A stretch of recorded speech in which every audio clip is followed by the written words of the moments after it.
the Human Frequency on American Freedom Radio. Well, we're halfway through the month of July just about, and I must say it's been an absolutely crazy month. I thought June was insane, but this month so far, we're 2 weeks in, and I've learned so much, and I'd say chiefly the one thing I have learned for sure is that Jews are responsible for everything. Well, isn't that good news then? You and I are way more powerful than we could have thought, right? I know. This sort of unlocks a whole new world of possibilities now. I'm liking it. Well, I had a crazy experience this week with an energetic, an entity that I had to deal with. And I'm not even ready to talk about it because I'm still trying to understand it. So I wanted to share that I am increasing in my multidimensional capabilities. And this is mostly because for 2 years, more than 2 years, we've been working with orgone energy.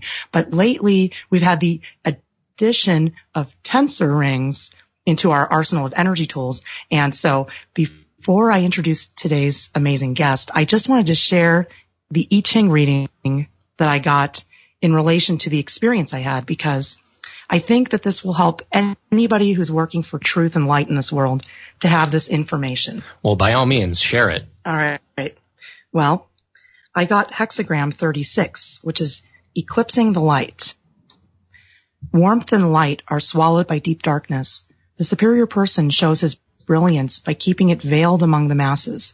Stay true to your course despite the visible obstacles ahead. This time calls for a saintly effort to turn the other cheek. You have been deliberately injured. Going blow for blow will only escalate this war. Abstain from vengeance. Show all watching that you are above it. Sidestep your aggressor's headlong charge, giving him the opportunity to fall on his face. Wow. Well, I like when my aggressors fall flat on their face, so I think that's good advice for just about anyone. Well, it's so tough these days for people who are awakening and learning new things and understanding that there are entities out there that are deliberately harming us. I mean, to some degree, a lot of people know this, that the government's not to be trusted, that there are... Wait. What? But I mean, there's a higher level to it, obviously, than that. So I cannot express my excitement over the topic of today, which is tensor technology. And we've got Brian Besco with us. Oh, yeah. I'm looking just as forward to it as you are. Well, it is our pleasure to introduce Brian Besco of Twisted Sage Studios in South Dakota. Brian is known as the master builder and leader in tensor technologies. His studio creates some of the most profound tools on the planet, which are anchored into the physical through sacred measures. Brian is a world-renowned energy worker, seer, shaman, healer, dowser, and geomancer. You got all that? He is also a proud father, successful business owner, author, teacher, and facilitator of several new modalities and processes, many of which he will be sharing with us tonight. Brian speaks and does workshops all across the U.S., and his work puts him at the forefront of the human ascension process. Brian, thank you so much for joining us tonight, and welcome to the Human Frequency. Hey, guys. Thank you so much. It's an honor to be here with you guys. We're just so excited because the tensor rings were something I had heard about through the book The Science of Rain by Dwayne Gardner, and I heard you speaking with him about this online. I didn't even fully really understand them until we've had them for a while. So we met at Contact in the Desert, and I have 2 of your tensor rings, and Gabe has a couple of the tiny ones. And I cannot express my gratitude for the work you're doing. And I cannot express how glad I am that it's not 103 degrees right now. So thank you for the amazing work. This technology is huge. I have to say, this is as big as orgone energy and very much related. So, I'm just excited to have you here, and I'd love for you to start by explaining what the tensor rings are and explain the tensor rings they create. Oh, sure, you bet. So the tensor rings, they're created out of copper, is what they're mostly made with, because copper is a microcrystal. And so when the copper wire is being drawn, when it is being produced in the manufacturing facility, it aligns the crystalline structure of the copper. And so within the wire, it creates that piezoelectric energy flow within the wire. So, you can actually use a pendulum or other forms of divination to find the flow of energy in a wire. And it's pretty cool to find, that there's actually a flow there. So we take that wire that has that energy flow and we fold it in half and we twist it, and then we cut it to a very specific measurement to create that antenna. When we bring it into a circle and we bring both the ends back together, there is a counter-rotating directional flow. So that wire that had the one-way flow folded in half and twisted, it is now creating a bidirectional flow of energy that is spinning that energy in a vortex fashion. Now, to produce a tensor field, it's based on very specific measures called qubits. And these qubits, most of the qubits that we use have been used on the planet before, such as some of the original ones that produced a 144 megahertz frequency that comes out of the rings. That qubit measure came from the Great Pyramid. And these qubit measures will dictate the frequencies of the rings, basically. So let's see. So we do cut these things to the 100,000ths of a millimeter in our studio. And you can certainly strive for that perfection. They will still work based on intention as well. Now we've actually put out a video on how to make these, and we mentor people on the construction of them. But the tensor rings, they're very science-based. The studies that have been going on. So Slim Spurling is the one who rediscovered this technology in 1991. Now, Slim Spurling, he's from South Dakota as well. He's since passed in 2007. But Slim and others, such as Bill Reed and several other people in the early 90s, they did all the testing with them. They worked with the military. They worked with scientists.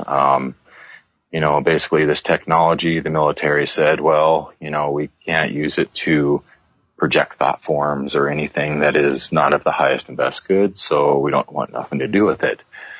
Because within the tensor field, it acts as a carrier wave, and that carrier wave restructures everything.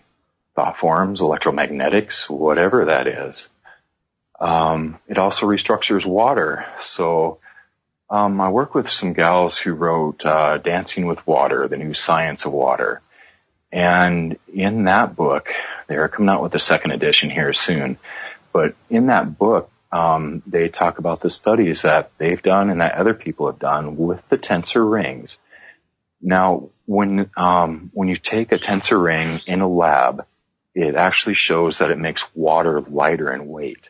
It puts a positive right-hand spin to the water molecule. It brings water back to its original crystalline structure, clearing the memory, making it just H2O. And that's huge. That really is. So the tensor rings, I started making the tensor rings probably, it's been 5 years ago now that I began making the rings. And that's a story in itself. Everything I want to know how you got started. We got time. Yeah, we have 2 hours, and I'd like to know how you got started, because I can tell this is a life changer for you, as Orgonite was a life changer for us. Oh, so yes. Please tell us. All right. Yeah. And it was, and it's just the beginning. Holy smokes. Things are moving and shaking fast in the multiverse right now. But, so how things began was, I attribute a lot of my spiritual growth to my sister. Now, my sister, Brenda Schnoes, she began to wake up in 1999, and, Thoth just walks with her. He just hangs out. Metatron's her right hand. She channels an energy group called the Elders 3. And the elders three that she channeled, they brought through the symbols of the water elemental Hetica. The symbol, it's that Triskelion-looking symbol, that tri-scale style of symbol. And so she brought that out into the world, and I started making them with copper wire. And so we were getting this all out in the world, everything about the Hetica. I mean, it was really a blast sharing that for the first year because people were coming up to me and saying, hey, I remember drawing that since I was a kid, or I've had that tattooed on my body. And then people all over started writing and calling and just telling me in person that they remembered seeing that symbol on the healing walls in Atlantis. Wow. So that symbol, very energetic in and of itself, because it is simply helping to bring through the spiritual aspect of water, the Hetica, because as a crystal has consciousness, as Earth itself has a base consciousness, so does water, so does fire. These elementals are older than the Earth. They have come here to be in support. So anyway, these elementals, as we were getting out the information about Hetica, the water elemental, the gals from Dancing with Water call me up and they say, well, all your guys' channeled information backs our science, and so we started working with Dancing with Water at that time with the Heticas and doing some research on that. We've actually I've done a little bit of research with gaseous discharge visualization, GDV photo imaging. And GDV, we've done a before and after of a droplet of water. And what that Hetica does to the water within 10 minutes, it just totally electrifies it. So the gals from Dancing with Water called me another 2 weeks later. And they said, we're very science-minded and everything, but yet Slim Spurling, he sits on our front porch every night when we come home from work. And it's like, wow, you guys channel Slim? They're like, no, we don't channel him. He just kind of hangs out. And so they said, well, and he has information for you on how to put together the rings. And I was like, wow, okay. So I've been working with Slim ever since. And like I say, Slim passed away in 2007, but he shows up to so many people around the world. He usually presents as a really tall gentleman with a red beard and red hair. And he usually has a ring in his hand and shows people putting it over a water glass. After working with the rings for a few months, Slim really wanted us to create a video on how to make the rings. So I created a video. It's out on YouTube.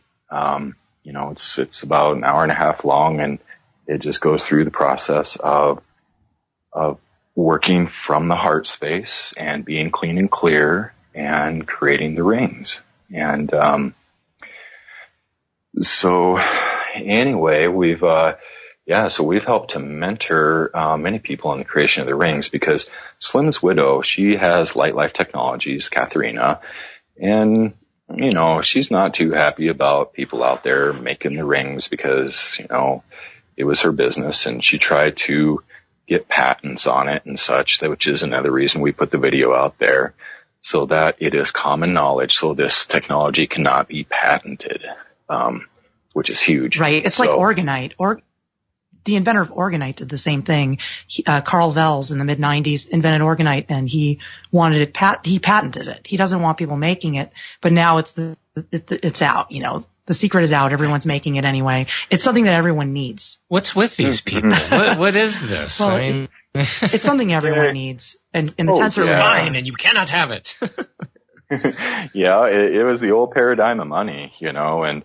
And Slim, and as we started to grow and find more cubit measures and such, I asked Slim about sharing it with his widow, and he's like, no, that's okay. She's on her own path.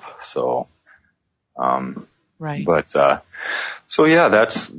kind of I'd say the beginning aspect of creating the rings, and gosh, I was very science-minded before, I started doing all this stuff. So it was very much about the science side of everything. So, I was really wanting to prove everything that they do. So, I worked with the people that Slim did, and, because he always relied on clairvoyance and psychics, things like that, to, kind of give him the feedback on, is this actually a working ring and what it's doing, what the energy is. Because that first ring that he created, it was from that measurement, the sacred cubit or the royal cubit, that one of the 5 measures that comes out of the Great Pyramid, out of the King's Chamber. And so, that cubit, that did produce 144 megahertz frequency. You can actually use a oscilloscope and find the frequency within the ring. Now, the tensor fields, though, there's no equipment out there that will really measure a tensor field. Now, the GDV photo imaging, again, that gaseous discharge visualization, we actually did some work with a magnet, because that GDV can show the magnetic lines, and then we put a ring around it, and all the magnetic lines disappeared. And so that qualifies it as a room temperature superconductor. And so I took that along with a lot of Slim's research, a lot of Dancing with Water's research, and my own, and I took that to present at the Tesla Technology Convention in 2012. And that was really a great opportunity to, present that information to people. And, and again, I was very science-minded at that time still. Well, of course, with my sister, actually, I'll take a step back. We started to discover some new qubit frequencies. Now, Slim worked with a mathematician, Hans Becker, and Hans, he had a theory on how the rings worked. So he created a length that did create a frequency, and that was 177 megahertz frequency. And that was called the lost qubit, is what they called it. So those were the 2 measures that Slim always worked with. Now, before Slim died, somebody tried to give him another qubit measure, and, his wife now has that at Light Life Technologies. They call it the empowerment qubit. We also received that one, but from a different source. This one, I received that frequency from a master dowser. And that one, we call it the 188 megahertz frequency, and Slim's widow calls it the empowerment. And so as things progressed, we also discovered the 333 megahertz and the 764 megahertz frequencies. Now, that 333 megahertz is one of the rings I have, by the way, and it has done amazing things for me since I can hear wireless signals. Ever since I started using this ring, the noise has quieted for me to the point where sometimes I don't even hear it. And I've realized that this ring, because you had mentioned it changes the color of sound and works with sound healing, I have noticed that it's not only helping with the noise, but it's helping me to tune to the right frequency so I don't hear the noise. So it's an amazing tool. Wow. That's beautiful. I can't even express my gratitude for that. The thing I like about the tensor rings is that, much like orgonite, there is definitely a parallel of the need to blend the scientific aspect of it and the spiritual aspect of it, and you've got to have that middle ground where it's both. It can't be too far to one side or the other. But this is very, very fascinating stuff. Yeah, and that's it too. I've always I subscribe to Lee Carroll and Cryon. What Cryon's always said was that the technologies that are coming up are going to be spiritual and scientific based, and truly, yes, this is bridging the gap between spirit and science. And totally right now, just with the scientific aspect of everything, with the rings. I'm going to be leading up to the spiritual aspect of things, which is really where we're dwelling in, and where the true power of these rings comes through is through the non-physical aspect of them. So yeah, the 333, yes, it does change the color of sound, and that's where everything began to change into the more spiritual aspect, is when my sister and her guides, because my sister's a sound healer as well, she uses a crystal bowl and toning, and her guides, they said, okay, we want you to make Brenda a set of rings for her bowls. And they told me how to do it. They said, okay, we want you to make them out of the 333. We want you to use one big piece of wire to make all 3 rings for her. When you make it, they said to first start in the sacred space of the heart, which, gosh, I'll definitely be touching on the sacred space of the heart here during the show. And from there, to call in the soul of my sister, Brenda, to call in the elders 3, and to call in, I don't remember if it's Thoth or Metatron, one of those guys to come in, and also to bring in water, the frequencies and properties of water. And so that's what I did. I went into the heart space. I called in the souls. I asked them to assist me in the creation of those rings. I twisted up that one long piece of wire. And then after it was twisted, I took it to the sink. And I was like, okay, I got to put the frequencies and properties of water in here. So I ran the long wire under the sink in my hand with the intention, being in the heart space, bringing in the frequencies and properties of the water. When we began doing this, it actually made the copper harder. You could totally tell that the copper was harder to bend, harder to twist, harder to everything. It totally, solidified the crystalline structure within the copper by bringing in that frequency and property of the water. So after those rings were cut, I got 3 rings out of there. Usually you could put one of those 333 rings over a crystal bowl, like I have a pink crystal bowl or a pink color of sound. It's a 432 megahertz. And when you run into people who can see the color of sound, which there's a lot of people out there who can see the color of sound, my bowl is pink. You put a regular 333 ring over it, it changes it to purple. Well, with this new set that my sister's guides had me make, one of those rings would change the color of sound to purple. You take that off. Another ring would change it to blue. You take that one off. Another ring would change it to green. You put all 3 rings on there, and it's gold.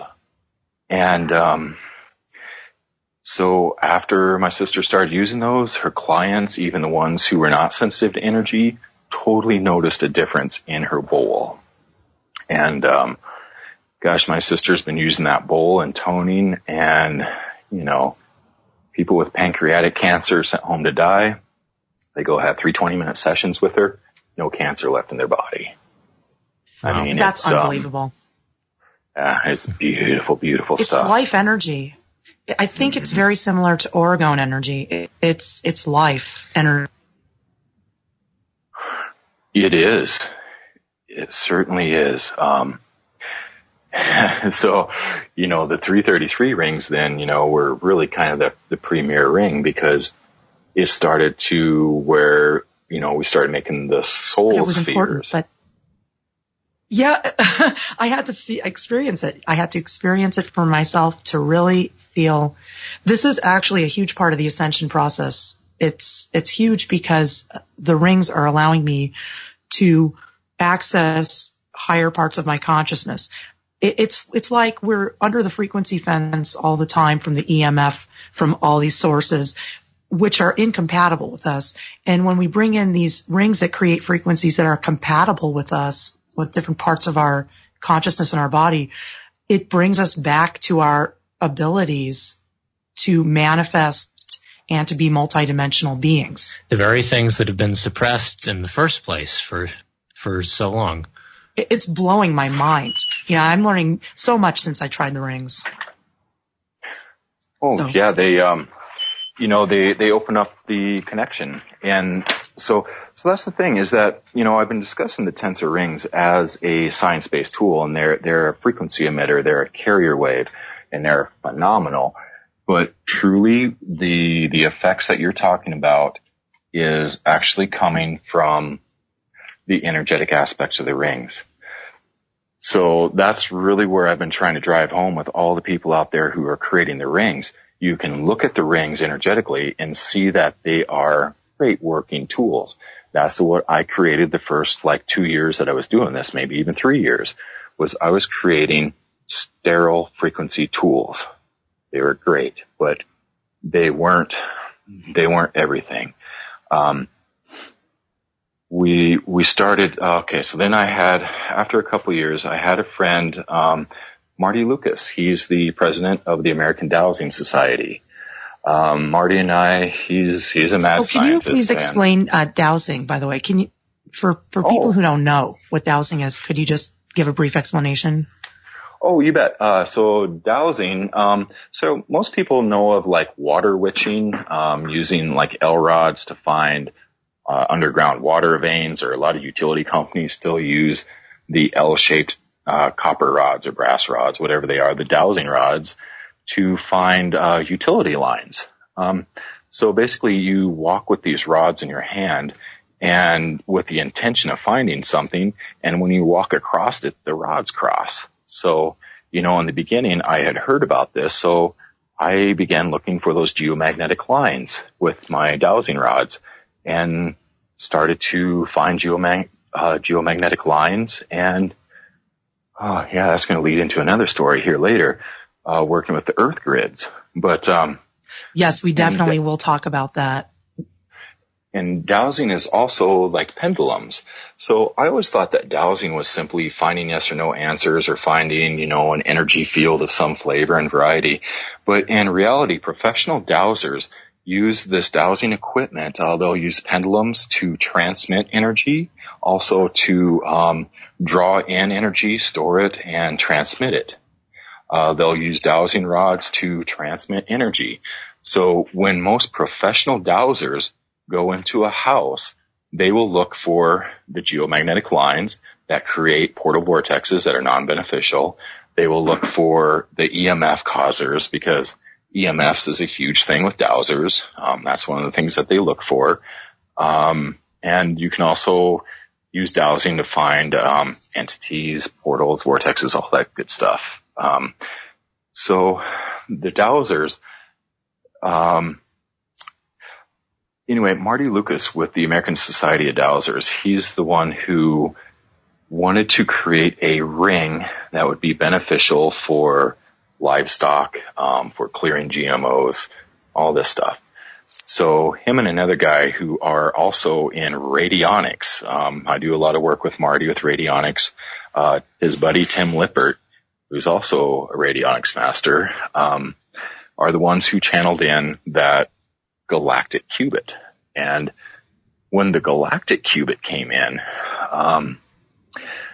that's when I had already started to learn about the energetic aspect of the tools. I started to learn that they were created on a higher dimensional plane, and they're simply anchored into the physical through the rings, through the sacred measures.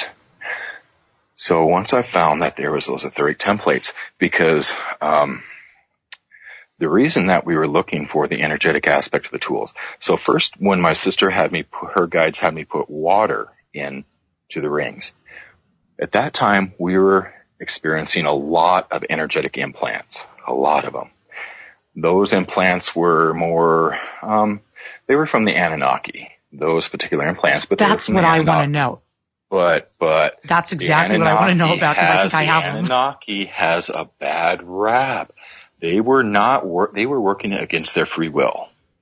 Those beings, the Anunnaki who put the implants into the humans that were measuring devices, were working against their free will. So they started to get a bad rap. Thoth is an Anunnaki, they're not all bad beings. So I should stop cussing them out every day. Oh yeah, totally. I mean, it's just taking a slice of the population of humans. If you're in some other galaxy and you pick up frickin' George Bush, you're like, oh man, those humans, we're just going to scrap that planet. So. Exactly. Yes. So the energetic implants, I thought implants had to be a piece of metal, but apparently there's an energetic implant they can put in you. Is that right? Oh, yeah. So we've dealt with thousands of different varieties of implants. Hundreds of varieties, thousands of implants. But all these varieties, I mean, they change. And the thing is that some of these implants that I've found, I've put in. They were beneficial at a time. So many of the implants that we deal with are ones that we, our higher selves, put in for us. They were beneficial for a time. My first implant we found was my whole left side of my body. I could not feel energy. And that was an implant that I had put in that was protecting my feminine from the masculine is what we got from it. I ran across bands across the waist, a band across the head, all kinds of stuff for my own self and then for others too. So not all implants are done in a malicious sense, but quite a flippin' few of them are. I just had a couple this morning. I haven't had implants for a long time. Can I ask you a question about a suspected implant? Oh, yeah. Uh-huh. I think the reason that I can hear wireless frequencies, but only in my right ear, is because of an implant. And I will tell you, I have used it to my advantage to find a very nasty cell tower in the fog on a mountaintop where we couldn't see anything. I used that ability to hear where it was, and we could find it. Now I'm wondering if this is an implant that I'm looking at here, or because why is it just in my right ear? Yeah. I don't know. I'd love to step back and take a look at that again. But yeah, it doesn't, I'm not going to say anything for certain, but, I can tell that it's there for sure. And that's it too. A lot of the implants that we've had are beneficial, for a time. And it's just, so the reason that we find a lot of these implants and the reason that they malfunction is because as our frequencies raise, not only from the work that we do and the baggage that we clear, but also just because everybody's going along for the ride. The planet's raising a frequency, the cosmic and the universal all line up to help us do the clearing work, because we can't raise in frequency if we got all the shit still. So we got to dump our baggage in order to rise. And that includes for lifetimes. When we start to raise in frequency, that is when the implants don't raise in frequency, and that's usually when they'll malfunction. So it's usually a malfunctioning implant if it is a beneficial one. When it malfunctions is when we notice. So the implants that come in, it's really wild because they are energetic, but yet after a little while, people start to feel them in the physical. They start to cause physical pain. It'll cause, your entire biological to go out of balance. Maybe your glands start to swell. Maybe your heart palpitates. These things have a very real physical effect. These energetic implants do. Do you think that a lot of people have these? Yeah, I would sure think so. Of course, I used to think that every person on the planet had an entity attachment, but, it's only because the ones that, it was just because I was more aware of people and entities because they were drawn to me for the clearing work. But, for a while I swore that every person on the planet had an entity attachment. But they don't. So, that's good news.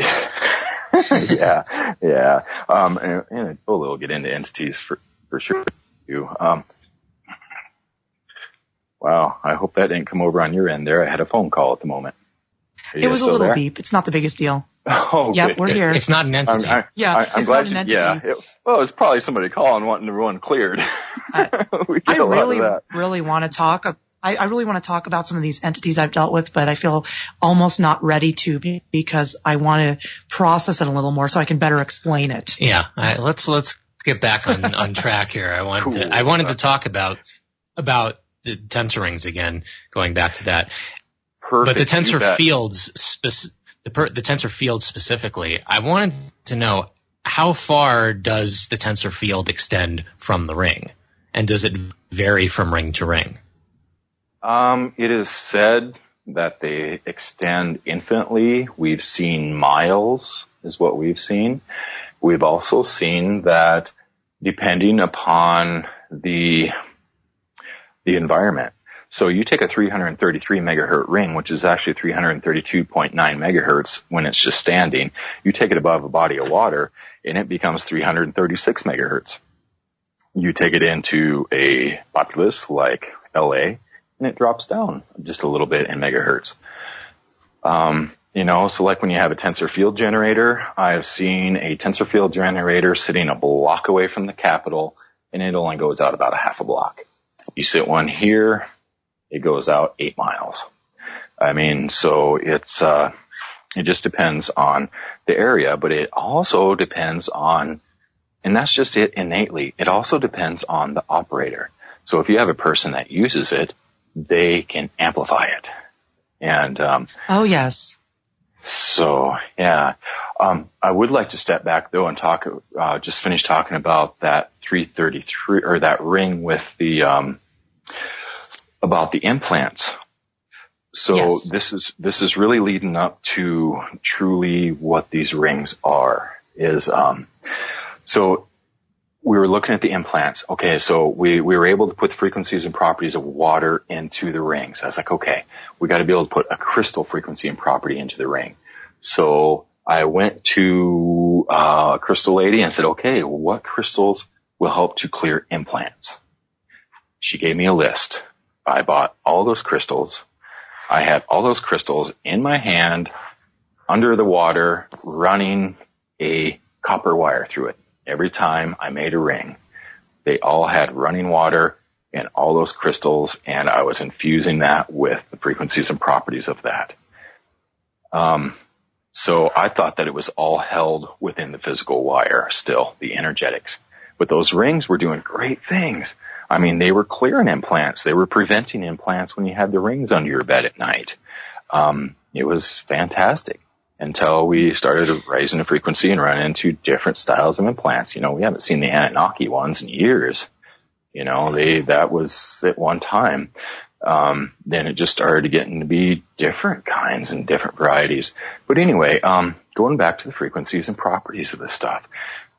My sister, obviously, helped me to figure out about this whole thing because, she helped me to discover one of my guides. One of my guides, who is the protector of my tools, is Heimdall. Heimdall, he's an Arcturian. If you've seen the movie Thor, he's the badass gatekeeper of the Rainbow Bridge. That is Heimdall. And Heimdall protects where my tools are housed. My tools are housed in this higher dimensional plane in a sphere under a pyramid. There's a lot of beings there. And so, at one time, we were making a tool called the key, and the key was made out of straight line qubit frequencies. You want to hear a conspiracy theory? Straight line qubit frequencies. Anything that you create that is a very specific measure can produce a frequency. Like, within the king's chamber, there was the black cubit, and it was 25.025 inches long. You cut that into thirds, 8.3 inches. 8.3 inches is the sine wave of the hydrogen atom. So you cut anything in 8.3 inch increments, and you're creating a frequency. And so these frequencies act as carrier waves. Unlike tensor rings, straight line qubit frequencies are just a carrier wave. They can be used for any purpose. So it was always my belief that most things that are in creation are cut from straight line qubit frequencies that create a frequency that are meant to keep everybody asleep. And I also believe that is made in the cities. So the cities, the streets, the lampposts, everything are cut to specific measures. Hey, you know what they do in LA? They like to cut the bushes into cube shapes. Nothing to do with cubits. No, they like to cut like square and rectangular bushes. Yeah, it looks like crap. It's appalling. And now I'm seeing this connection of the lower consciousness. I literally felt the pain of the hedge being cut at our last place in LA. It was excruciating. I could feel the pain of the organism because we had brought it back to life and it was green and lush and beautiful while our landlord was out of town for a month. Then he came back and best month ever. Then he came back and had the gardener destroy it and cut it into a square shape. And it was just like, I guess this explains it. So thank you for the explanation.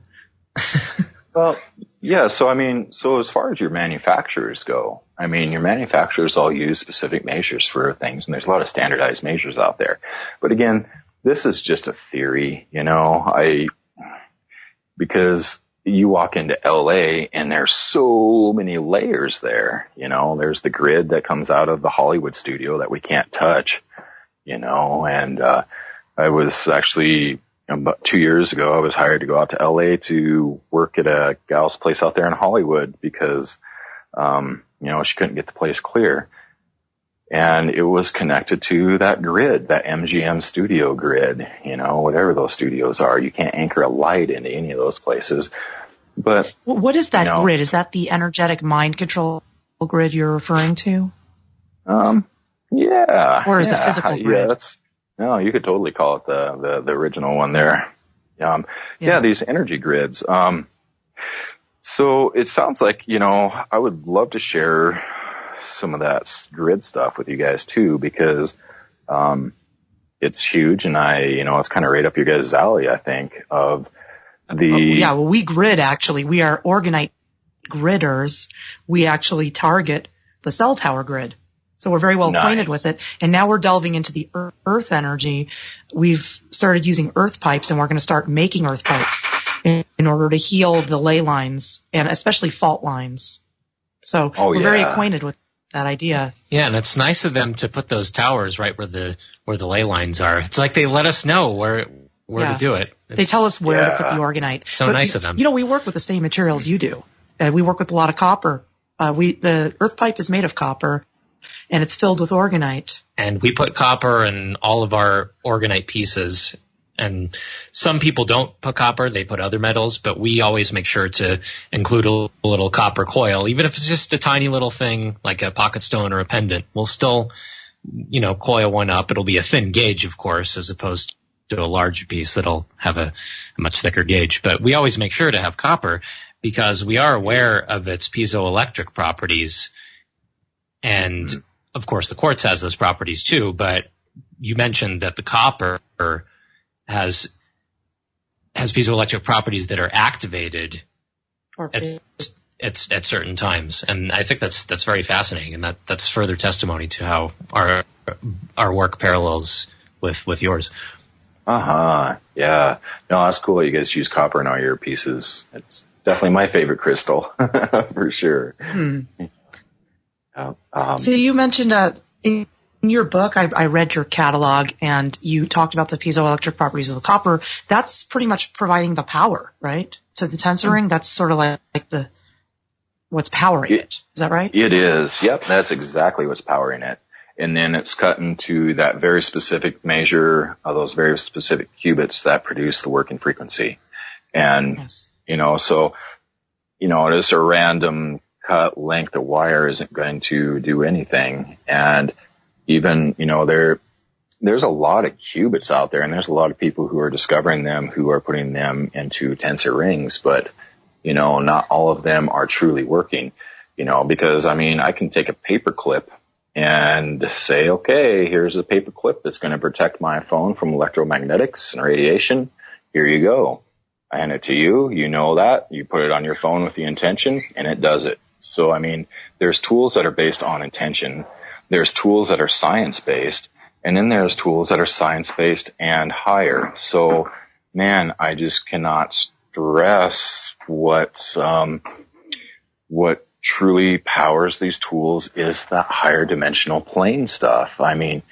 Because that 333 megahertz ring that you have on, that ring, it's a 333 megahertz. Yes, that is the frequency that it's cut at.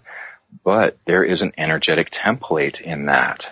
So you hold the 333 ring and you hold that ring, which is called the Earth Resonance ring, together, and you're going to totally notice that one feels good and one is just flipping phenomenal, connecting you with all that you are and clearing everything.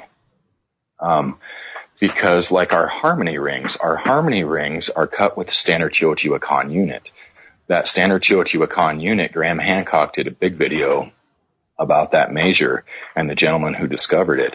And that measure has stuff to do with the circumference of the Earth, the diameter of the Earth, the human DNA strand. It was used to align Stonehenge. It was used to also construct the Great Pyramid, as well as most of the megalithic structures in South America, including the Temple of the Sun and Temple of the Moon and Teotihuacan. So that measurement is phenomenal. So it was a good buddy of mine, Scott Miller. He is, I call him the master alchemist. We've been working together for lifetimes. He is the master alchemist of crystals. You know, he can charge a piece of driveway gravel up to be more potent than a Lemurian crystal in your collection. I mean, he's just phenomenal. But anyway, so he told me about that standard Teotihuacan unit. He's like, man, I'm getting it. You got to make these. So we put one together. We had put together a lot of cubit measures before, and they all felt just dead, ones that don't work. This one felt hollow. So we sent it out to be checked on a lot of people, especially one of our friends who channels Slim, and my sister. My sister is the one who usually gives me readings on all my tools, first and foremost. And then I send them out to our big circle of people who can see and feel and know. And I get all the feedback, compile it. And then that way I can very conscientiously put out the information about that tool. Because everybody who I trust with their sight is seeing the same thing. So anyway, this standard Teotihuacan unit, after it was twisted up, everybody saw that it was creating a huge stir. It took 3 weeks for it to drop down in frequencies and geometries to where we could pull it in and anchor it into this plane. Once we anchored it in, then it became a working ring. Also, what we anchored in was we took the energetic templates of everything we created. Within the energetic template that goes into the harmony rings, we have the frequencies and properties of all the plant kingdom, because I began working with this fairy diva named Silas. Just so happens a past path partner was working with Silas, my sister was working with Silas, and then we got together one day and we were like, oh wow, we're all working with this fairy diva. So she brought in the frequencies and properties of all the plant kingdom of the earth into the rings. Then Gaia, I consider Gaia my little sister, soul to soul. Gaia brought in the frequencies and properties of all the crystal kingdom and the mineral kingdom from this planet into the rings. Then we have all the elementals, because my sister channels the elementals, all those came into the rings. So the ring template holds a lot. Then the 5D animator, that whole thing is in the harmony ring as well. So that etheric template, when you hold on to a harmony ring or you hold on to that earth resonance ring, it automatically connects you to all that you are, all your soul aspects. So it wasn't until the galactic ascension ring came along that we were able to see we had other aspects. Because when you held on to that ring, it brought in all those other parts of your soul. We saw that there were 12 parts altogether, other aspects of the soul at that time. And so for me, working with waywards, ghosts, we just call them waywards. So when I was very science-minded, my mom and my sister were ghost busting all the time, and I never knew all that stuff. But that was one of the first things that I started to do was working with waywards, because my little girl was just born. She's 6 years old now. And she, like most little kids, they're very sensitive. And so I started to have to clear the ghosts, the waywards. because they were causing her a lot of issues. And so started to do the wayward clearing. Oh gosh, I totally missed where the heck I was going with all that. It's just so much information. I mean, it's amazing. But it is. Yeah. We're actually getting kind of near the first break, so I wanted to make sure that you got a chance to talk about your website, because I want everyone to get these Tensor rings. And about any other projects and stuff that you're working on these days. Cool. Oh gosh, yeah, just getting ready to create a new modality. Well, actually, I've been teaching workshops, just some basic workshops for quite some time. Whenever I go set up anywhere, I always like to teach a workshop. And the workshops are entering the sacred space of the heart. To step back a few years here, I was very science-minded. My sister always talked about Thoth and the sacred space of the heart and the Merkaba, and I was like, okay, yep, that's cool, and then I ran into Drew Melchizedek and his work with Thoth and Sacred Space of the Heart and the Merkaba, and that totally blew my mind, and so I started to believe more and more about my sister, especially after she would do just freaking phenomenal healings on me that would happen instantly, it's like, holy shit. So it just blows that part of your brain. And I was no longer anchored into the science. And so I was very fascinated with the Merkaba. And I started to look at what Drew Melchizedek wrote in The Flower of Life about the Merkaba and, the 14 breaths. And my sister and her path partner were, some of the people who would do that Merkaba meditation. And you do that Merkaba meditation every day for 2 years until your Merkaba became permanent. Otherwise, that star's tetrahedron will just quit spinning 48 hours after you've spun it. Just like after birth. Most of us adults, our Merkaba quit spinning 48 hours after birth. But it is what makes the crystal kids, is they kept theirs functioning. That's how they can see the color of sound. That's how they have telepathy. That's how they do all the cool things. And so I was very fascinated with the Merkaba. So I started to help to make it easier for people to do. So I was just going all over the country, setting up a big star and teaching people how to do it all because Thoth came along. So Thoth said to my sister to tell me basically, probably during one of our 20 question sessions, that you can create that Merkaba to be permanent by anchoring it into the sacred space of the heart. So you only have to do that mudra and breath work once, and then it's permanent instead of having to do it for 2 years to make it permanent. So we're like, okay, cool. This is very interesting. We got to go to our first break, but I wanted you to just give out your website real quick where people can find more stuff about you and your work. Oh yeah, twistedsage.com, crystalmerkaba.com. The elders3.com, but twistedsage.com is our main website. That's the main one. The head honcho. Yeah, that's our umbrella site. Well, awesome. And also please check out thekembo.com to keep up with what we're working on. You can check out our blog. You can get to it through the website. The blog is thekembo.tumblr.com for real-time weather war reports and what we're doing with orgone energy here in California. You've been listening to The Human Frequency on American Freedom Radio. We'll be right back with Brian Besco of twistedsage.com.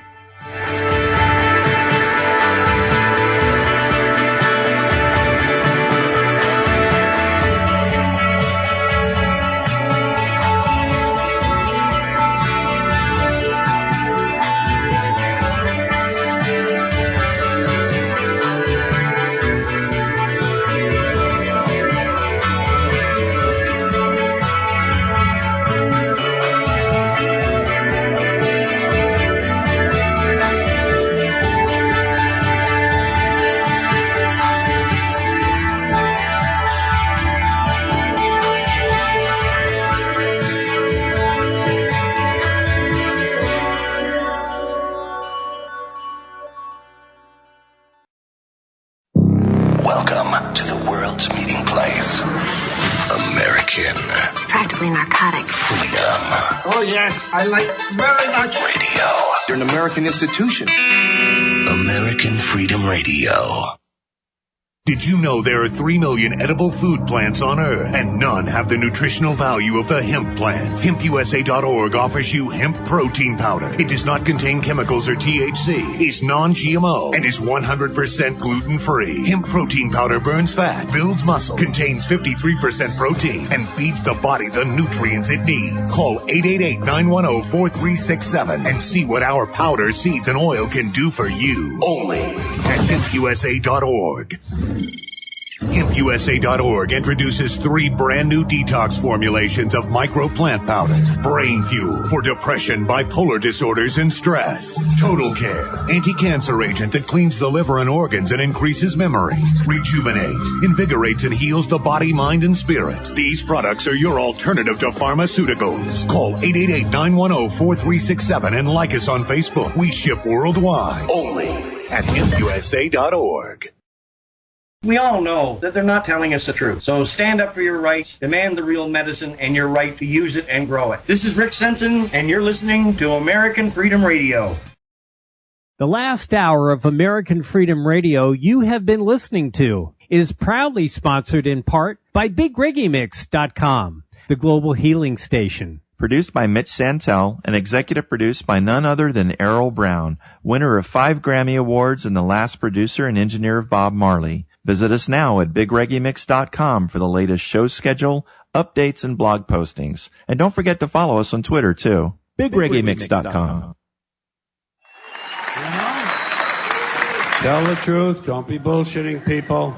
There's enough bullshit as it is. In fact, there's just enough. Did you know that? There's just enough bullshit to hold things together in this country. Bullshit is the glue that binds us as a nation. Where would we be without our safe, familiar American bullshit? Land of the free, home of the brave, the American dream. All men are equal, justice is blind, the press is free, your vote counts. Business is honest, the good guys win, the police are on your side, God is watching you, your standard of living will never decline, and everything is going to be just fine. The official national bullshit story. I call it the American Okey Doke. You're listening to AmericanFreedomRadio.com, the network who perseveres in delivering intelligent debate, constructive dialogue with true independence. The freedom to broadcast the truth is not free at all. So what is American Freedom Radio worth to you? The empowering information with fun, honest and pure integrity behind it provides an example to follow. Friendships to flourish with the moral altruism that pulls no punches. The hosts sacrifice and show remarkable discipline in their duty to deliver quality radio in service to the community with strength, wisdom, and loyalty. The founders of AFR wish to thank you personally for sharing your views and insights to make the best radio and alternative media. Now it's time for you to give something back and play a vital role in the future of America. Be as generous with us as we've been with you. Click on the donate banner at AmericanFreedomRadio.com. or volunteer by emailing AmericanFreedomRadio.com. Vaccine, psychotropic drugs, and artillery batteries not included. No rules. No rules. No taboo topics. No taboo topics. No fear of doom. No fear of doom. We are American Freedom Radio. American Freedom Radio.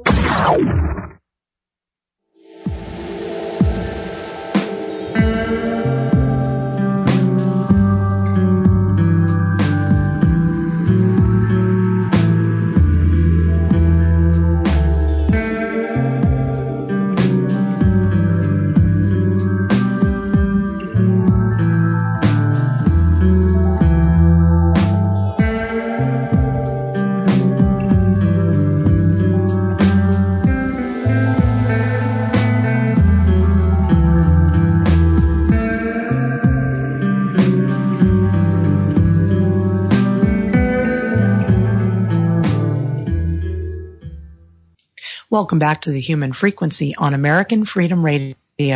We're here with Brian Besco from twistedsage.com today, talking about tensor rings and the tensor field technology. Brian, this is a very exciting time we live in when these energies are available to us again. I feel like this is a rediscovery of something that we had lost, but now it's returned. So I wanted to talk a little about you're literally repairing the earth and our consciousness through this technology. So let's talk a little bit about what you've done with fixing these earth grids. Wonderful. So I would love to share with you guys some of the grids that used to be on the planet, and that is the thing, is that all the artificial grids that used to be housed on this planet are no longer here. But yet we can still revisit them because they are still in people's awareness, and we are recreating our Earth. It looks just like it used to, on the physical level, but really it's not. Okay, so these grids, you look at the pyramids all over the planet, the megalithic structures are a form of geomancy. Geomancy is the diverting of geomagnetic lines. I truly believe that is setting a reality grid on the planet. Now then, there are beings who came here that knew how to utilize these grid lines. They worked through the Masons and others to create diversion of grid lines. So you see an obelisk will divert a natural geomagnetic line, as will a copper-topped Capitol building, as well as a big iron rod in a cemetery. There are so many things that are part of this geomancing structure. So the geomancing, the first time I found it, I was playing with the dowsing rods, finding geomagnetic lines. I was on a college campus in Aberdeen, South Dakota. I found a geomagnetic line that came in, not your Hartman grid line that produces little squares. I was looking for an actual larger ley line style of geomagnetic line. I found two of them on a college campus. They both came into a 100-foot tall obelisk. Only one line went out, and that line went straight towards Pierre, South Dakota, which is the capital. So that was my first experience, and I was still pretty mundane at the time, but I felt somebody was watching me. As we drove away, I thought I was having a flipping heart attack. I had to call my sister. She found a being, that watcher, that protector of that obelisk was on me. And it was making me feel like I was having a heart attack. So we cleared that being, and it was like, holy shit, there's something to this. So started playing around with the dowsing rods more. Found that there were these grids that go through the Capitol buildings, that go through the obelisks, all of these structures that were created by the Masons and others unknowingly. Well, most of them are unknowingly, the people working there, because most Masons are, they're working to better their community. They're good people, But once we found these grids and we started playing with them, the first place that we went to was to Wyoming. Cheyenne, Wyoming was the first Capitol building that we cleared. When we went there, we were doing the work. We found that there was a large dragon-like being that was held against his free will underneath of that Capitol. We cleared him. We had him taken where it was for the highest and greatest good.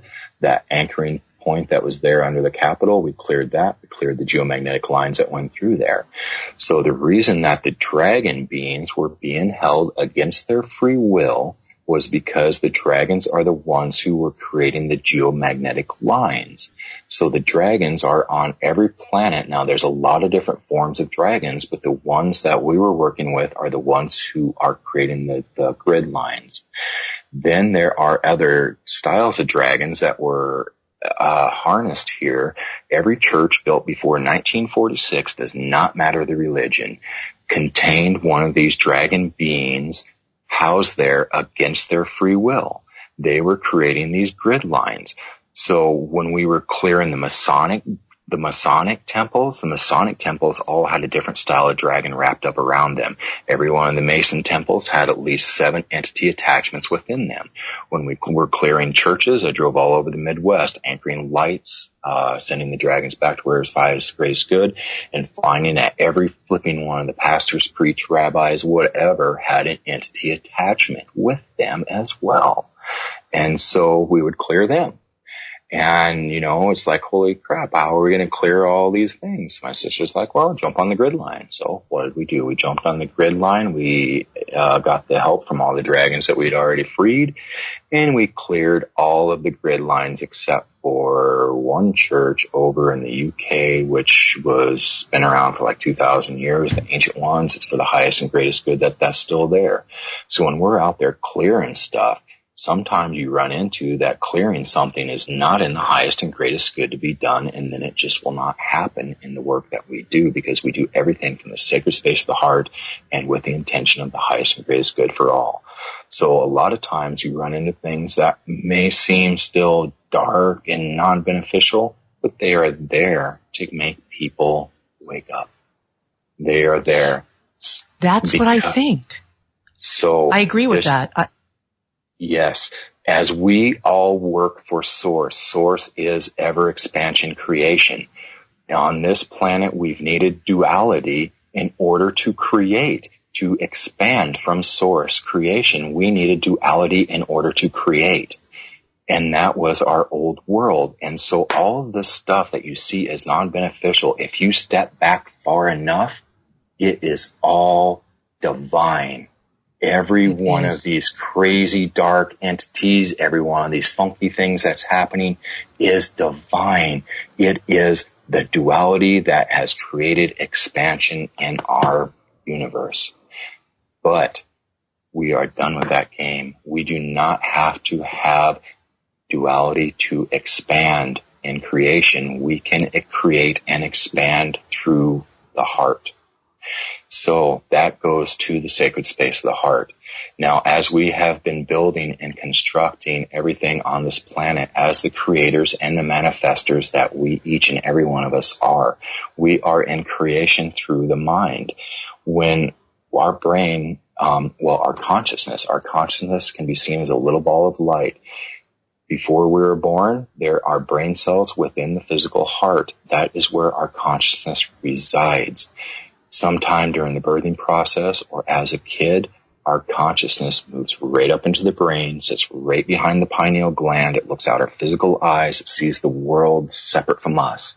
It creates that duality. And then we begin to create from that point. So the sacred space of the heart is simply moving that consciousness back into the physical heart, the sacred space of the heart where our consciousness began. All sacred spaces of the heart are connected, because within the sacred space of the heart is the place that you go to access all that you are, your higher self. So once we learn to be in the heart, to create from the heart, that is where we are changing everything. So as we do energy work, when we do energy work and we are in our brain and we do consciousness work, we're not doing a dang thing. We're just turning our wheels. We're just using our imagination and intention. When we go into the sacred space of the heart and we use our intention and our imagination, that is when things happen. It's huge. And so I would love to send everybody through a guided meditation here of going into that sacred space of the heart. And then I would also love to give everybody the opportunity to step into the 5D Animator Ascension chamber that we have created, and that is housed here in the Black Hills. This chamber that's made out of the rings and sacred geometries, and it's 13 feet tall, and it uses that, everything is very intentionally created on this thing, this 5D animator. And they wanted me to call it the 5D animator. I call it the Ascension chamber, whatever you call it. But it creates a tube torus of energy 300 miles wide. When you stand within this chamber, it drops you right into the heart space automatically and aligns you with all that you are throughout all incarnations, past, present, future, all dimensions, all realities. All come right into the heart. And so when you stand within that column of light, that is when it connects you to your star family, to your soul family, does all the DNA unlocking and clearing. It clears, like, if you have a disease named after your family, it clears those hereditary DNA diseases. It also connects you to your soul family to clear soul contracts that no longer serve you. Our soul contracts that we create with our soul family are like our death, our spouse, all kinds of things. And usually for soul's growth and learning, and the things that we do with our soul families has not always been pretty. It's usually pretty rough and horrific stuff that happens with our soul growth and learning. And so when we came here, we had a different contract. Those contracts can be nulled and void, the majority of them, because we are in a different world and a different game. So we've had a couple of friends who've died in the past few years. When we go back to look at that and go soul to soul with them, if they had the opportunity to clear their soul contract for their death, they could have done that in the highest and best good. So, clearing soul contracts is huge. So this chamber does so much. It's a giant toolbox for the soul. But everything is done in accordance to what is the highest and best as determined by your higher soul self. So I would love to walk everybody into that sacred space of the heart, and then to create that chamber that you stand in, which aligns you with all that you are, does all the clearing and healing work. And it clears the ancestral stuff. It clears the karma stuff. It clears, it's flipping amazing.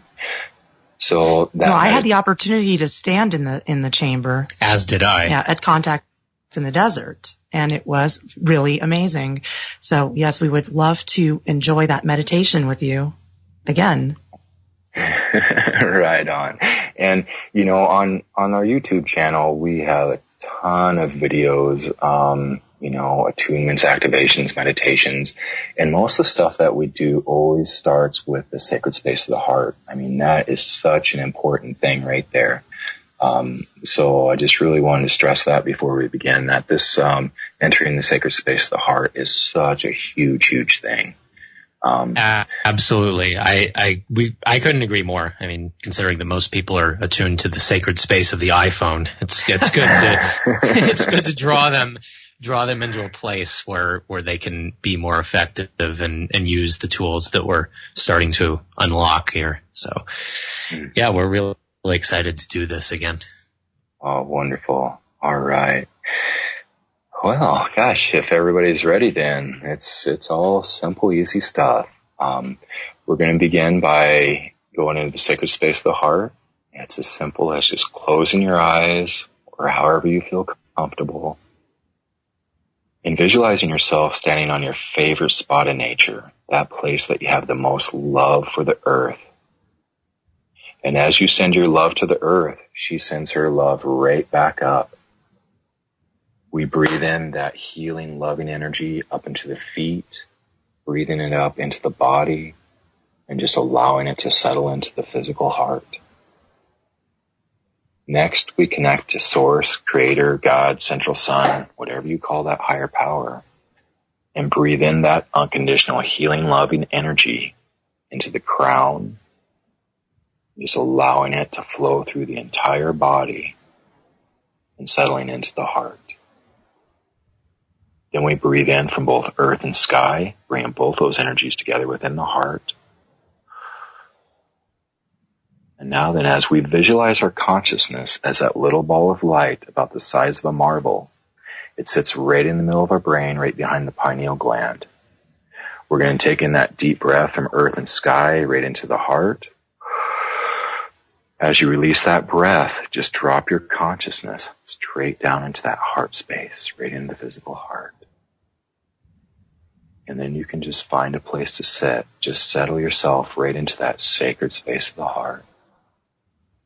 And as you're in that sacred space of the heart, you can see yourself sitting in a little circle or a bubble. That is your sacred circle. Now I'm going to draw a larger circle out around all of us here in the ethers that are listening to this now and in the future. Within this larger bubble that I've drawn around us, Only those that are for the highest and greatest good may enter our circle of healing.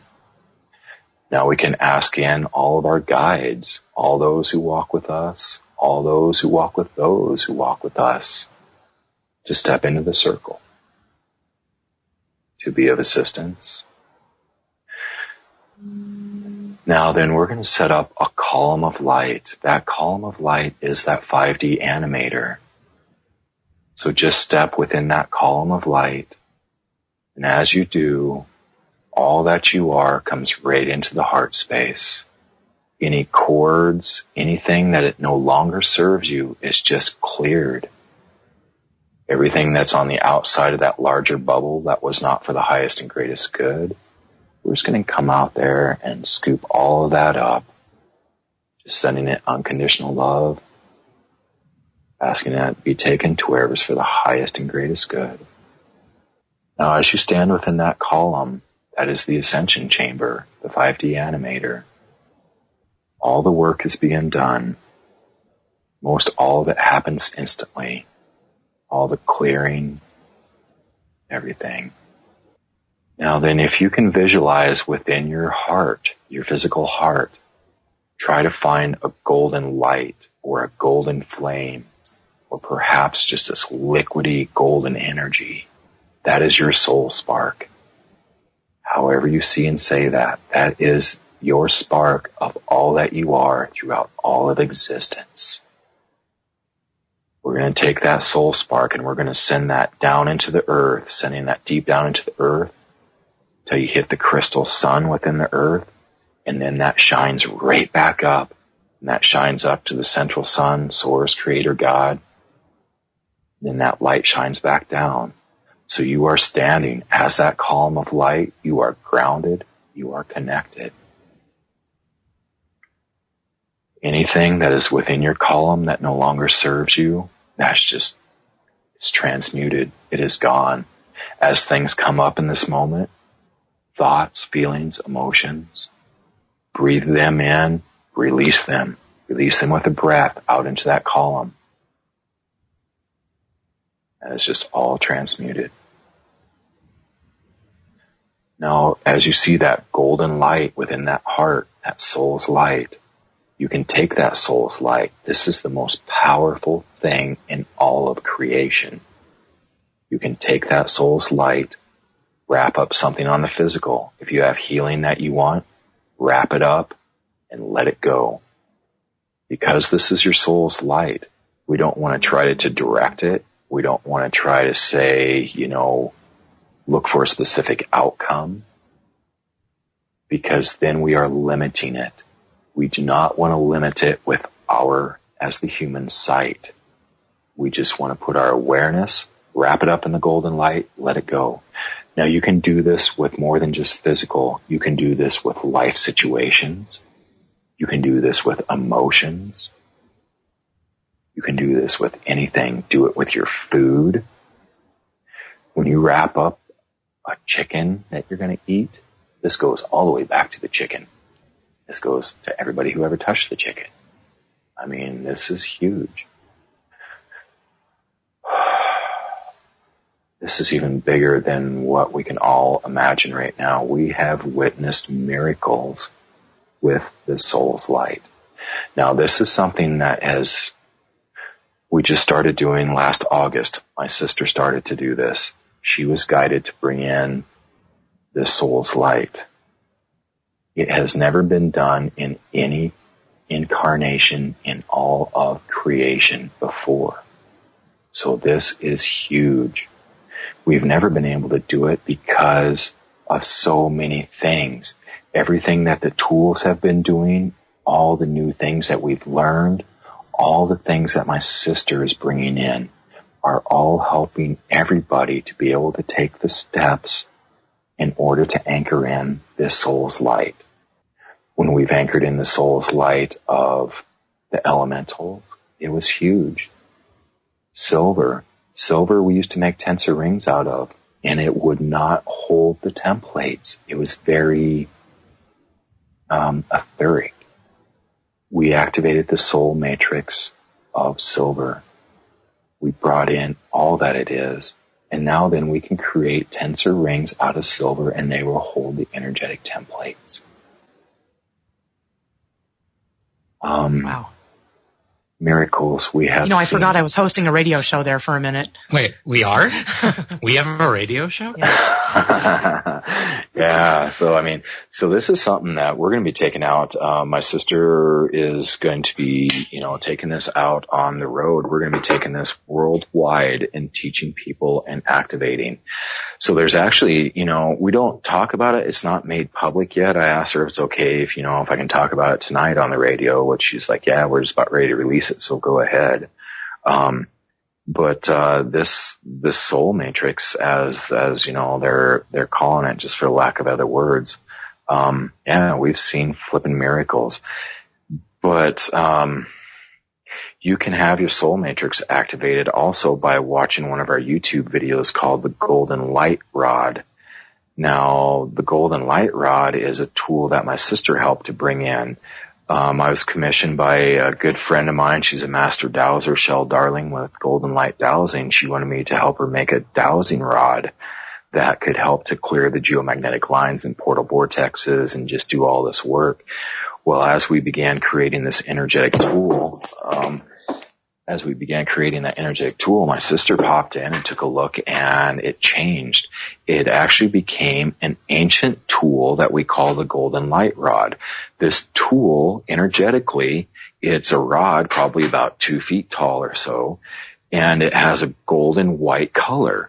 And as we were playing around with it one day, my sister's like, oh, it's got color. And she's like, oh, I'm supposed to activate the sound. So she activated the sound on this ancient tool, and then all the colors became fuzzy. So it is this fuzzy, colorful, golden white rod. Now then, I've been able to anchor that energetic tool, that golden light rod, into a straight line cubit measure of the Teotihuacan unit. So I have these little rods, these golden light wands that I sell, but I also have a YouTube video that gives you the attunement, so you don't even have to buy the tool. But anyway, this golden light rod, holy crap, this is the second most powerful tool in our universe, or it's older than our galaxy, probably older than our universe. But this golden light rod, when you use it, it will clear geomagnetic lines, portal vortexes. It will clear timelines and realities to where you cannot go back and find them. It totally erases timelines and realities that are not in the highest and best good. But it is only soul powered. Now then, this golden light rod cannot be used by a human whose path is not in truth and harmony. There's still many humans whose path is still for chaos, because goddamn, the world needs some chaos before we can, put things back together. When you spring clean your house, it isn't all tidy. No, you make a big, big mess before it's all cleaned up and put together. That's what we're doing on the planet. But anyway, so this golden light rod, truth is one of the things from it. And truth being what is most in alignment with source, not a perception. And so this golden light rod video, it is on YouTube. When you watch that, all of our videos on YouTube, we've gone through and we've basically gone soul to soul with every person who would ever watch the video. And then when they watch the video, that's when it occurs. So like when you watch that 5D animator attunement video, you get your Merkaba activated. You get everything as if you were standing in the physical chamber. That golden light rod attunement video, you can learn how to clear your space. I mean, we walk you through that, and when you clear a space and this bubble of energy is put around it, and you go to look at that space in any timeline, any dimension, any reality, and it's like the work is being done at that very moment. So, I mean, this tool totally aligns time, space, dimensions. So yeah, and it can be yours for 3 easy payments of $19.95. Oh, yeah, it's $44. We have a miniature one that's $12.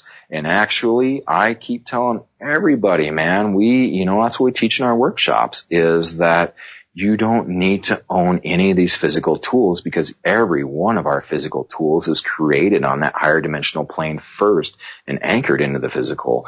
So that's what the videos are about. Mm-hmm. I tell people the same thing about the organite, we make it as a tool to help you to access those higher powers in yourself. And you actually don't even need the organite to do it. But the reason we like the tools, like the organite and the tensor rings, is because we've been so trained not to use these potentials that we have. Mm-hmm. So I find that the tools help to unlock what we already had. And on top of that training, there are also so many interferences nowadays that prevent the people who are trying to undo that training from getting to where they need to be in their heart space and beyond. So it's good to have as many of these tools as possible. But like you said, Sharon, you don't ultimately need to have anything. It's just it is just a guide to help you in the right direction. I found it helped me tremendously, though, and the organite helped me to get to the point where, like you were saying earlier about the adversity in the world being actually a blessing.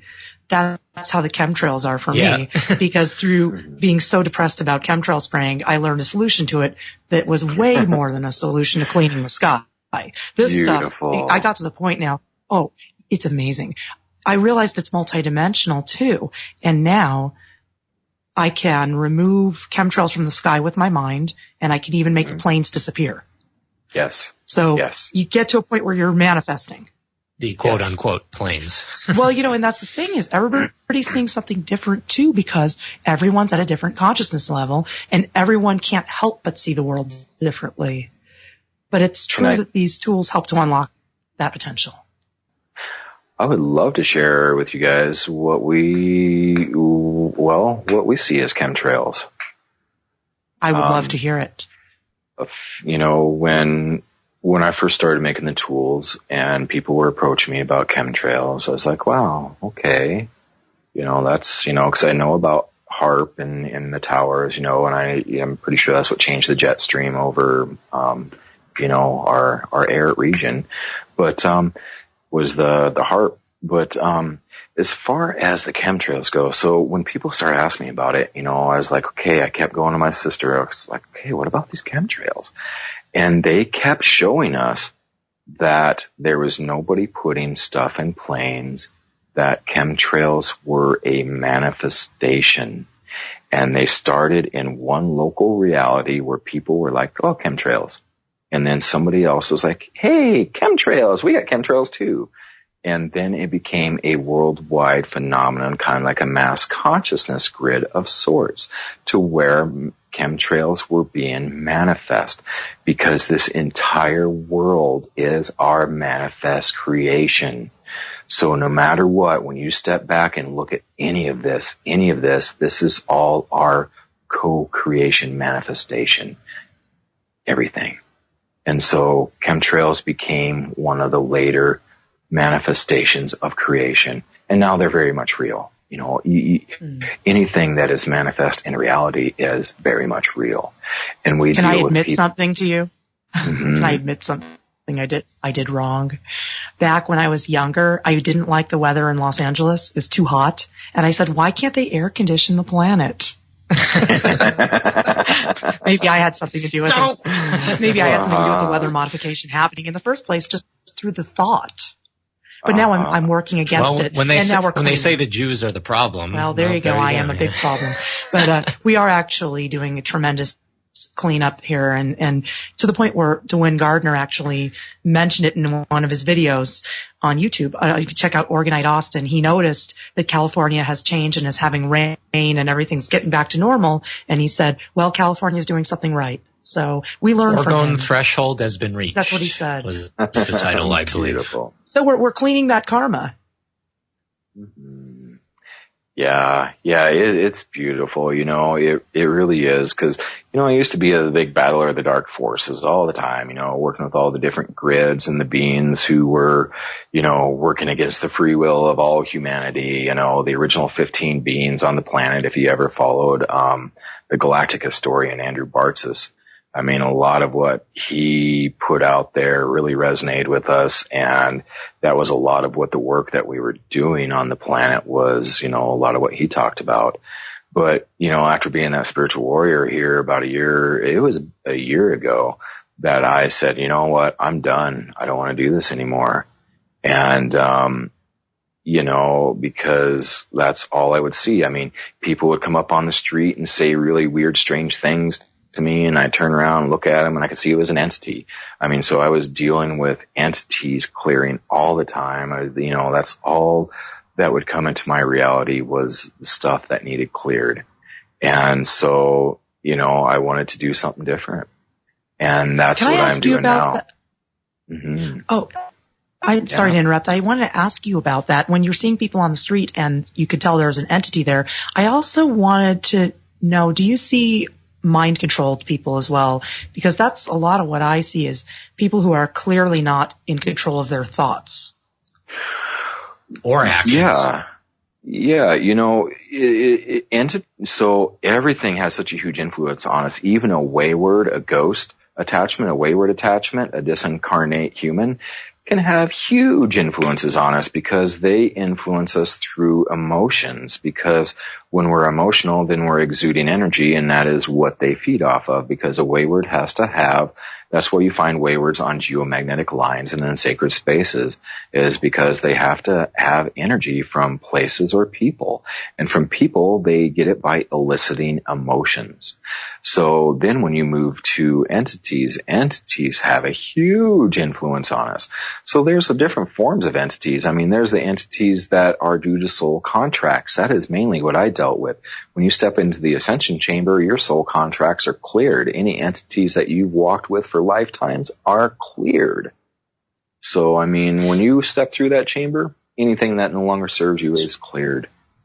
I think you're right, because after a contact in the desert, I am a changed human. And there were many experiences I had there that taught me, and I have to give credit to that Ascension chamber and the discovery of the tensor fields, because I've come away from that as a different person. I don't know if it had anything to do with the scorpion that crawled out from underneath our tent when we packed it up. That gave me gratitude that gave me great gratitude that I didn't get bitten, because I went through a lot of other crap at contact in the desert. We reviewed it. There's another episode of our show where we talked all about our experiences there, the good, the bad, and the ugly. Yeah, we gave it a 2-star Yelp review. No, it was better than that. But anyway, there were issues for sure. Brian, did you notice on Saturday at Contact that there were energetic attacks going all over the place? There was a lot of stuff going on. Yeah. I mean, it was a pretty amazing thing. The most that I really noticed around there was when we did Dr. Dream's 333 bowl experience. I mean, that was just phenomenal. That's where, I noticed all the beings that were there on all the levels. But I mean, yeah, there was definitely a lot of weird stuff that goes on there innately, Mm-hmm. Yeah, on the energetic attack day, a lot of people were going berserk on Saturday. I was having some issues myself. I got pretty sick from the heat that day. It happened to be a chemtrail day. However, we noticed the chemtrails were only above contact. And we cleared them. And so over and over again, we demonstrated to people how we were clearing them. So it was a benefit to us to have the chemtrails in order to demonstrate the organite and our own heart energy. It was really exciting. That's an interesting place for sure. Yeah. It's a vortex in itself. And actually, Joshua Tree is a vortex in itself. The desert is extremely powerful, which is why it's been under attack for eons by these extra-dimensional entities that are causing the deserts on our Earth. They're actually trying to harm our Earth. And so when you look at the desert, you see death and decay, but it's not permanent. This can be brought back, and that's what Wilhelm Reich found with orgone, that we could regreen deserts. And it's my dream in this lifetime to live in a green desert.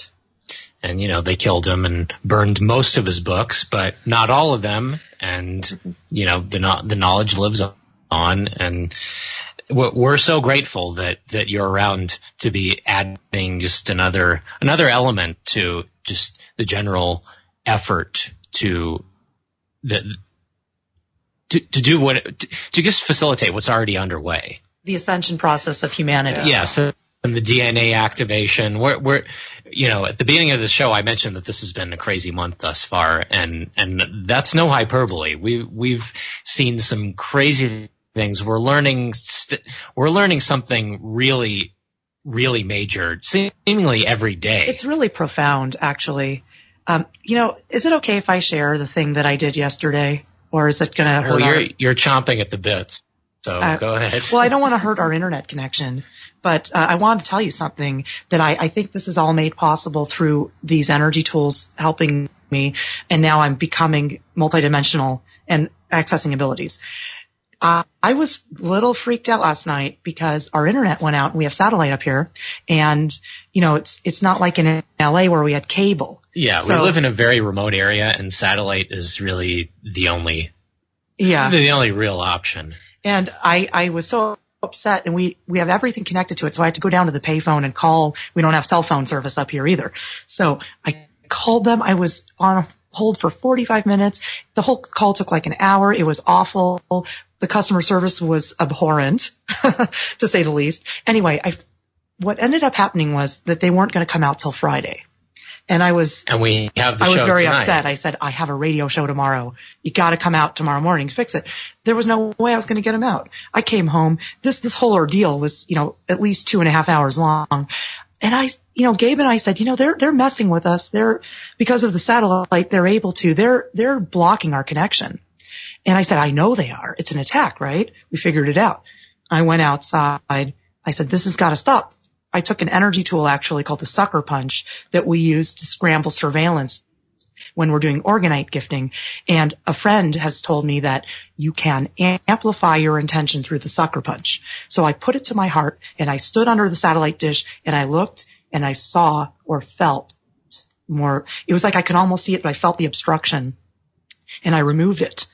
Then I heard a little buzz in my right ear, and then 30 seconds later, I heard Gabe on the speakerphone with a dial tone, and the voice over internet phone was working, and he yelled, "It's working!" And I said, "Well, that's because I did it." Yeah, you cleared. There was something. I cleared the entity between the actual dish and the signal receiver that's right next to it. There was something. There was something there, and I knew from clearing snow off of it in the winter that if there's something obstructing between the dish and that little camera-looking thing, it's not going to work. So I said, well, something else is there. And I just removed it. So I didn't want to talk about it because I was worried that it would mess with the show. But how can it when we're in our power? That's right. Mm-hmm. Indeed. Yeah, because True being story. in our power. Yeah. Oh, that's beautiful. Yeah, because being in our power means that we are standing and seeing things above that duality frequency, above having to have that duality, and so the more that we can be in the heart and the more that we can stand in our true power, the more that we are clearing duality. And then we can start this creation process in a whole new way. I just want to add to it too, is that when it happened, it felt huge that I could do it. And then right after it happened, it felt small, like just a baby step into the potential we actually have.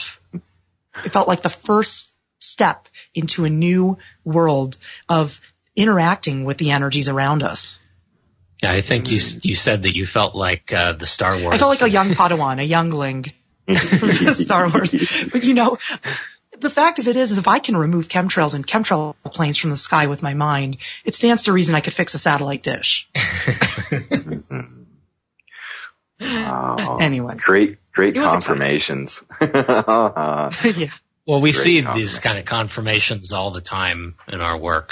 So it's really just the latest in a big ongoing lifelong series of them. So, it gets frustrating because, everyone around us is just completely absorbed in the 3D, and it gets frustrating for people who are just beyond that and are working on a different plane. No pun intended. Yeah, Brian, how do you deal with it from day to day? I mean, interfacing with the public or just going about your business, being on the level you're on. How is it for you to interact with regular people? How do you deal with it? Prozac? What's your? I don't think Brian needs Prozac. So I live in a tiny little town of 164 people, And that's a beautiful thing because I don't have all the funny stuff around energetically. You know, how I deal with people is, you know, gosh, remembering back where I was 10 years ago, you know, I was super mundane. And knowing that we are all on a journey and a path, and, you know, knowing that everybody's reality is true and viable and everybody's beliefs are real, even though no beliefs are really real, but you know how that goes.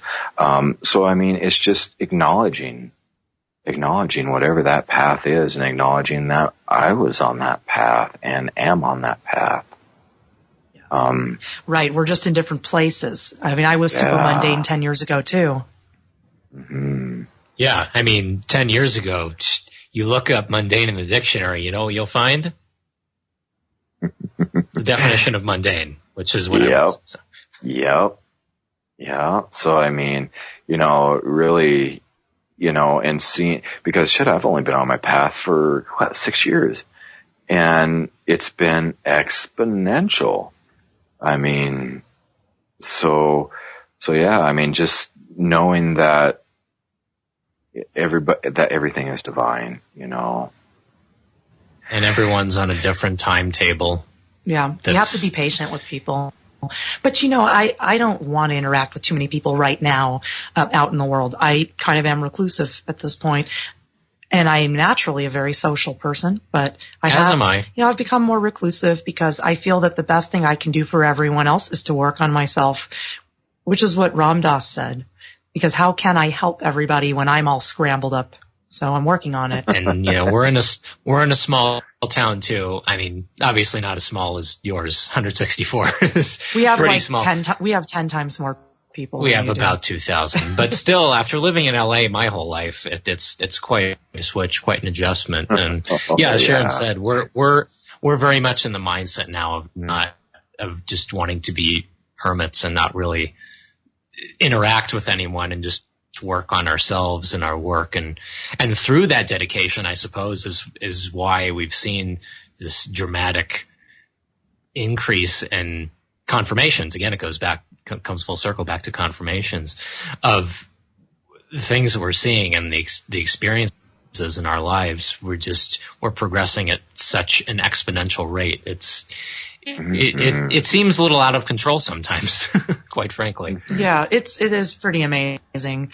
It's through the work of gifting Organite. So we're doing kind of what you guys are doing. We're doing geo-restoration, which is what Dwayne Gardner calls it. And we're going around California and gifting thousands of Organite pieces in order to flip the energies of the cell towers. So it doesn't actually get rid of the cell tower radiation. We talked about this at Contact. It neutralizes it. Doesn't block it. It neutralizes it. Restructures. Right. Yeah, that's talked exactly about it 100 times. Well, yeah, that's what the Tensor rings are doing. I mean, we've done our cell phone feedback studies, and you know, you can still find stuff with tri-field meters, but yet it is making the energy beneficial to the human body. I mean, yeah. So let's talk about your devices for cell phones and also especially the smart meter rings. I'm very interested in that because I think I could slip one of those over my neighbor's smart meter and they'd never know it was there, and then that thing would stop zapping our house all the time. So, can you talk a little bit about the smart meter ring, which is very affordable, by the way?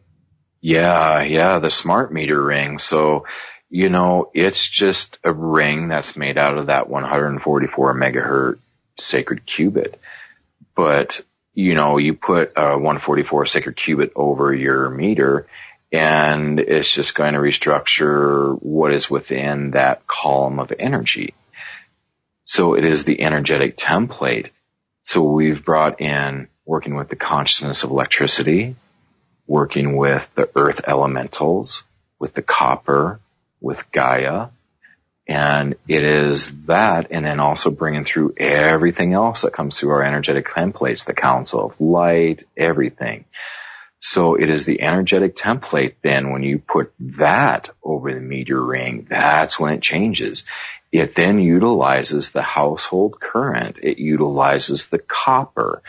And it is then turning your house into a healing space. It is creating sacred space through the copper lines that bring in through the frequencies of unconditional love into the whole household.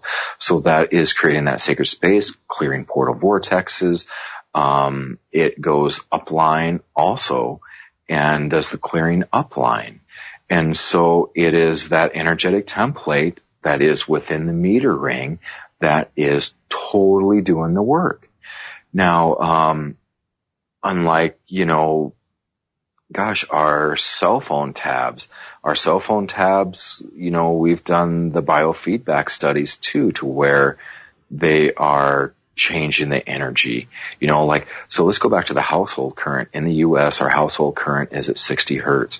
It interferes with the oscillation of our heart because our heart's a big electromagnetic generator. But in the U.K., they use the 40 or something like that at different hertz that doesn't interfere with the human heart. Those who created the electrical grids here know that. There's no accidents in that we use 60 hertz. This is by design. Yeah, it's by design. By design. Mm-hmm. But, so, that's another thing too, you guys, is the Merkaba. The Merkaba is it creates an electromagnetic field. When you have your Merkaba active, you are protected from all electromagnetics. But if your belief structure, if your mind says it, then you're going to get harmed. So we also it's so true. You can actually rise above the frequencies. Oh yeah. And we created this thing called the Global Love and Gratitude Grid a few years ago. Actually, December 26th of 2012, we created the Global Love and Gratitude Grid. That is where you can anchor a column of light that comes from Source down to Gaia. Anybody can anchor a column of light from their heart space, connecting to Source, bring it down to Gaia. That column of light will stay there for 8 days. It's tangible. You can feel it. You can step into it. So we were anchoring these into public water systems because I used to be a water operator for 4 municipalities here in the Black Hills.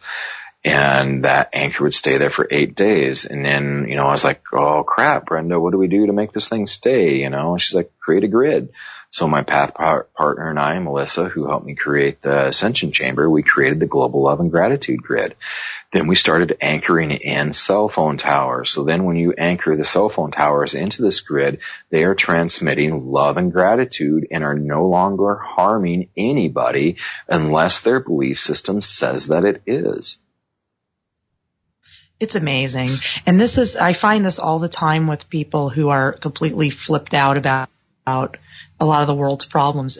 They're almost manifesting it to be worse. That's right. Like the chemtrail people that yes. I get these emails from somebody that's flipping out about chemtrails all the time. I mean, there's a few people that do that. And I'm looking up and I'm seeing a perfect sky and I'm really nearby where they are and they're telling me that it's all covered in chemtrails and I see blue. Mm-hmm. It's really, the mind is really powerful here. We have to be in control of our minds and manifesting the world we want to see. Mm-hmm. Yes, that is where we need to be in our heart space, because the sacred space of the heart is the one place you can go to where the ego does not have the influence. Now then, we want to keep the ego because the ego keeps us alive and navigating in this density reality. But yet, we need to take that power away from the ego, which is moving our consciousness down into the heart. And then, once we're in our heart space, there is no fear. Exactly. And that's what I'm learning is there's no fear. I'm not afraid of death. I'm not afeared of death. I'm not afraid at all. And I used to be. There was a time in my life where I was. And sometimes people say, with your work, you're kind of a target. And then I say, well, so be it. I don't really mind because the work is more important than this body. And my soul will move on. Yeah, there ultimately is no fear. There is no reason to fear. And, we encounter, like Sharon was saying, we encounter lots of people in the alternative media. We encounter lots of people who just come up to us at events like Contact who are just, they're ensconced in that fear vibration. And yeah, it's so difficult to describe. Like words just don't do it justice. Well, I'm sure Brian knows. Yeah. It's hard to describe to. But we have tools to bring us out of that vibration and into the love vibration. And this is not just woo New Age nonsense. No, there's a science to this. This is scientifically backed. We had Ken Rolla on our show twice. He talks about the science, tit for tat. No, you also have torsion generators. I saw in your catalog, and torsion fields is another word for orgone energy. Ken Rolla actually used that term. He calls it scalar waves, but it's also called torsion. So I'm noticing these correlations. You had mentioned the two rings. When you hold them both, they create the torsion field, but you also mentioned that you can use just one ring and your hand to create the torsion field. So that sounds very much like accessing our own life force energy. Yes, yeah. Yeah, everything that we create is intended to get people to stand in their true power. It is getting people to drop into their heart space. It is getting people to connect to all that they are and to clear the static. And then that is when we see people having their own self-healing and miracles occur, is when you get people into their heart, connected, and cleared. Then that is truly when you're standing in your own power. Use the Force. Yeah, exactly. Indeed. Luke be a Jedi tonight. Sorry. We think a lot about Star Wars and the Force these days. I need a glass of scotch and a bow tie to really do that justice. Well, Brian, we are just about 4 or 5 minutes away from the end of the show, so I just wanted to put it out there again. Everybody visit twistedsage.com and check out the Tensor rings. It's just amazing. So, Brian, you have some other websites. I'd like you to just put it all out there because what you're doing is huge and everyone needs to know. Oh, sure. So, the twistedsage.com, that is going to give you the link to like our resource page, which has a lot of our YouTube videos. Our YouTube channel is twistedsage.com as well. And then we have tons of other websites like Global Love and Gratitude Grid, the Crystal Merkaba, because the Merkaba is something that, like I've said earlier, is I'm very passionate about. We've furthered the Merkaba along so much that it's just phenomenal. So the crystalmerkaba.com is a really phenomenal website too, just for some information if you're interested in that. My sister is just working on the elders3.com. That one will be up here probably in about a week. The old website's up right now, but my sister is going to begin to make herself available to the world because we're getting ready, like I say, to take her worldwide. So, I just encourage everybody to check out the resource pages on twistedsage.com because really that's what we want to do, is try to empower people. And the tools that we sell are simply to help us to be able to facilitate to more people. Excellent. So, yeah. It's a beautiful thing. I've had unbelievable benefits from the Tensor rings, so I encourage everybody to try it. I have the Balance and Harmony ring that I'm wearing at my heart, and I actually keep it under my pillow when I sleep. I try to wear it when I sleep, but it moves around a lot. So I also use the 333 megahertz, and that's helped me immensely with listening to frequency sounds. I'm now learning how to tune out the bad frequencies, tune into the good ones through using this. And Gabe has a couple of tiny little rings. Teeny tiny rings. Just I slip them on a finger while I sleep, and they help me to not exhale so sharply, which I feel is you have bizarre breathing sometimes when you sleep. Yeah, where there's a lot of frequencies, even up here. Yeah, that strange breathing actually happened when we moved to a really electromagnetically polluted neighborhood, and it's better now. It is better. Yeah. It's still there, but again, it's a process. Yeah. And again, it goes back to having the tools, because we live in such a compromised situation. We use these tools, Tensor rings, Orgonite, what have you, to make things better. Brian, thank you so much for joining us. You've been listening to The Human Frequency on American Freedom Radio.